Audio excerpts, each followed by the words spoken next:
I'm Coach Miller, and welcome to All Marine Fighter, our aftermath edition of the Canelo Alvarez versus Jermell Charlo fight. Took place last night. Let me tell you, what a disappointment. We'll get a few things to talk about on this, but first, if you like this content, man, hit the like button. Of course, if you're not subscribed, hit the subscribe button. I sure appreciate that. It helps grow the channel. But let's talk about this debacle of a fight that happened last night. Now, this was a fight that nobody asked for. Let's just be honest. When it was even announced that it was a Charlo, everybody was thinking Jermell Charlo, you know, the middleweight slash now super middleweight who hasn't fought in 2 years. We're all thinking, wow, that's a cherry pick and a half. Come on, Canelo, what's up with that?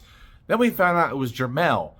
And we're like, okay, that's 2 weight classes lower. Yeah, he's undisputed, but man, weight matters. What is that, 16 pounds? Holy cow, weight does matter. The dude ain't fought up that many weights, and not to mention Canelo's fought up to light heavyweight. So, I mean, yeah, he's undisputed, but maybe undisputed at middleweight, that'd be a little closer. So that being said, we're all thinking, well, I don't know how this is going to go. This looks like it's going to end up being a knockout. But to be fair, Jermell signed the paperwork. He wanted the bag. He wanted the money. That's what he wanted. Now, don't get me wrong. Don't get me wrong. Jermell Charlo is undisputed at 154. And it's not too often that we get an entire weight class that actually has the best fighters fight each other. Think about what actually took place at 154. We had the best of the best fight each other to a grand culmination of an undisputed champion. That's what's actually supposed to happen. We didn't get that at 168 with Canelo. Benavidez is still hanging out. He's one of the original champions. Technically, that WBC belt is Benavidez's, and Canelo hasn't fought him yet. So his undisputed championship is disputed. But that wasn't the case at 154. Everybody fought each other, and we ended up with the grand culmination. I remember watching Jermell Charlo fight Tony Harrison the second time. I actually met and talked with Tony Harrison. He was he came to the gym that I'm associated with, Warzone Boxing Club in Upland.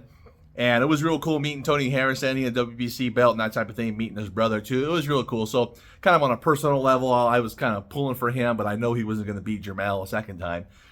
But that being said, I like Jermell. I like the way he fights. He's got heavy hands. He puts on a show. He's a decent boxer, okay? And ultimately, hey, he's the undisputed champion. That's great. So I'm thinking, okay, he goes to fight Canelo. Dare to be great, right? I'm thinking, well, maybe he'll actually put on some weight and put it to it. He built the whole show like, well, I'm not the little Charlo. I'm the big Charlo. I'm the undisputed. I'm going to do this and this. And is that what we got? That is not what we got in that fight. You know what that fight demonstrated? He was only after the bag. I'm not against fighters wanting to get paid. A lot of times, though, fighters forget that they're entertainers first. They got to entertain the people that are paying to see the fight. Now, in this case with Canelo Alvarez went out there in that fight and did what he was supposed to do. I don't put any fault on Canelo Alvarez for Jermell's performance. Jermell went in there with the intention that he was just going to survive. That's all he did. That's all he did for 12 stinking rounds. Now, he got knocked down, and it was more of he got rocked with a shot, and he kind of made a decision like, let me take a knee and just go ahead and take the 8 count and collect myself, which was actually pretty smart. I got to give him that. That was pretty smart. That showed some of the good experience on his side. But still, he barely threw punches. The punches that he did throw were just barely snapping punches, just barely putting anything on it. There was maybe just a few flashes of the potential of what could have been from Jermell. There were some combinations that he did throw just a couple times in the fight that really laid it to Canelo, and Canelo just didn't know what to do with it. He just took all the punches to the face, totally threw him off. So there was something great that was completely missed. Now, one thing is for sure, Jermell robbed his fans. He robbed his fans of the money they paid to watch him fight. I like Jermell.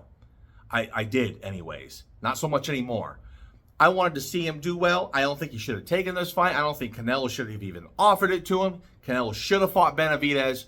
But you know what? Hey, two undisputed fighters fighting each other. Okay, I can see the relevance of that. Fine, let's make it happen. Jermell, talking all this stuff. Let's see what you're going to do. But he ultimately robbed his fans. He went out there just so he could say, well, I didn't get knocked out.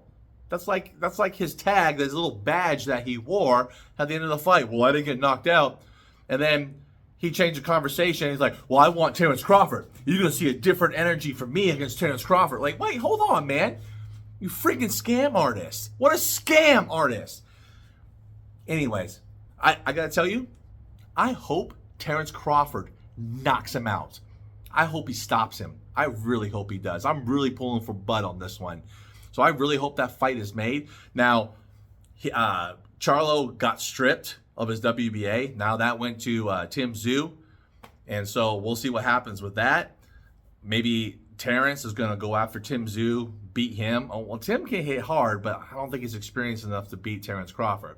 So either Tim Tszyu is going to match up with Jermell and try to take the belts that way, or Crawford's going to go after Tim Tszyu, take that belt, and then match up with Jermell. Or the third option, which probably wouldn't be the best decision, but it could be where Terrence is going to just go straight after Jermell, but it'll only be for 3 belts. That could be the case. It'd still be good, but I really hope Terrence Crawford knocks him out, just puts him out of the race, completely puts him out of his race. Him and his stupid brother. His brother, his little mental health issues or whatever, claiming this. Like, the dude wants to claim mental health issues, but yet he'll go and mess with Caleb Plant. Caleb Plant smacks him and punks him in front of everybody. Dude told you not to touch his beard. Jermell reached out, grabbed his beard, and Caleb, like the straight thug he is, boom, hit him. And Jermell had nothing to say. I mean, hey, look, I don't know what kind of game either of these Charlo brothers are playing, but you're losing fans. You can't put butts in seats. You're going to have a very short career, and you're going to have a hard time having promoters back you for any fight. Either way, for Canelo Alvarez, Canelo, now that you're done, pulling on fans' purse strings, now get after and fight Benavidez. Literally the only guy left that you legitimately have to fight at 168 to be truly undisputed. Look, I like Benavidez. I like Canelo as well. So don't get me wrong. I think it'll be an amazing fight. But still, man, that WBC championship is Benavidez. He never lost it in a fight. He lost it on the scales and lost it from being stupid 2 times. This will be his 3rd time if he beats Canelo out of this whole thing. But either way, if Canelo puts Benavidez down and knocks him out, hey, great. Now literally, Canelo will literally have nobody else to fight.